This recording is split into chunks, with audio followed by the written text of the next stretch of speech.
അപ്പോൾ ഇത്തവണ നമ്മൾ നാട്ടിൽ പോയപ്പോൾ രണ്ട് ആൾക്കാരെ തട്ടിക്കൊണ്ട് വന്നിട്ടുണ്ട് കേട്ടോ. ഒന്ന് രണ്ട് ചെവി ഉള്ളവനും ഒന്ന് ചെവി ഇല്ലാത്തവനും. അപ്പോൾ നല്ല ന്യൂസ് പേപ്പറിലൊക്കെ പോയി നല്ല സേഫായിട്ട് സ്കൂട്ടിയിലാണ് കേട്ടോ അവരെ കൊണ്ടുവന്നത്. അപ്പോൾ അത് ഇതാണ് കേട്ടോ നമ്മുടെ നാട്ടിലെ ചൂളപ്പുര. അത് കണ്ടില്ലേ, ഇത് അവിടെ ഒരുപാട് ചട്ടിയും കലങ്ങളൊക്കെ സ്റ്റോർ ചെയ്ത് വെച്ചിട്ടുണ്ട്.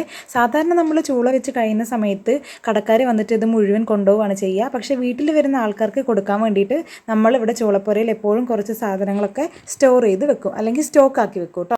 അപ്പോൾ കല്യാണം കഴിഞ്ഞ സമയത്ത് ഉപയോഗിച്ച ശീലമില്ലാത്തതുകൊണ്ടും എൻ്റെ കയ്യിലിരിപ്പ് കൊണ്ടും ഡെയിലി ഓരോന്ന് എൻ്റെ കയ്യിൽ നിന്ന് വീണ് തവിടുപൊടി ആവാറുണ്ട്. അപ്പോൾ ഇവിടുത്തെ അച്ഛനും അമ്മയും പാവമായതുകൊണ്ട് എന്നെ ഒന്നും പറയാറില്ലായിരുന്നു കേട്ടോ. വേറെ വല്ലവരും ആയിരുന്നെങ്കിൽ മട്ടലെടുത്ത് വീക്കിയേനെ. അപ്പോൾ ഇതിവിടെ ഒരുപാട് വെറൈറ്റി ഐറ്റംസ് ഒക്കെ ഉണ്ടാക്കാറുണ്ട്. Glass, jug, cup, plate, flower vase, അങ്ങനെ ഒരുപാട് ഐറ്റംസ് ഇവിടെ ഉണ്ടാക്കാറുണ്ട് കേട്ടോ. അപ്പോൾ ഇത് അമ്മ കലം കൊണ്ടുവന്ന കൊട്ടയാണ് കേട്ടോ. അപ്പോൾ ജസ്റ്റ് അവിടെ കണ്ടപ്പോൾ നിങ്ങൾക്കും കൂടെ കാണിച്ചു തരാമെന്ന് വിചാരിച്ചിട്ട് തലയിലെടുത്ത് വെച്ചേ ഉള്ളൂ. പക്ഷേ ഞാൻ ചെറുപ്പത്തിലൊക്കെ കലം കൊണ്ട് പോയിട്ടുണ്ടേ. ഇത് നോക്കിയേ, നല്ല ഭംഗിയില്ലേ, ഒരു ചെറിയ ഫാമിലിക്കൊക്കെ ചോറ് വെക്കാൻ പറ്റിയ ഒരു കുഞ്ഞി കലാണ് കേട്ടോ ഇത്. അടുത്തത് രണ്ട് ചെവിയൊക്കെ വെച്ച വലിയൊരു ചട്ടിയാണ് ഇത്. മീൻകറി വെക്കാനും ഇറച്ചിക്കറി വെക്കാനും ബെസ്റ്റാണ് കേട്ടോ.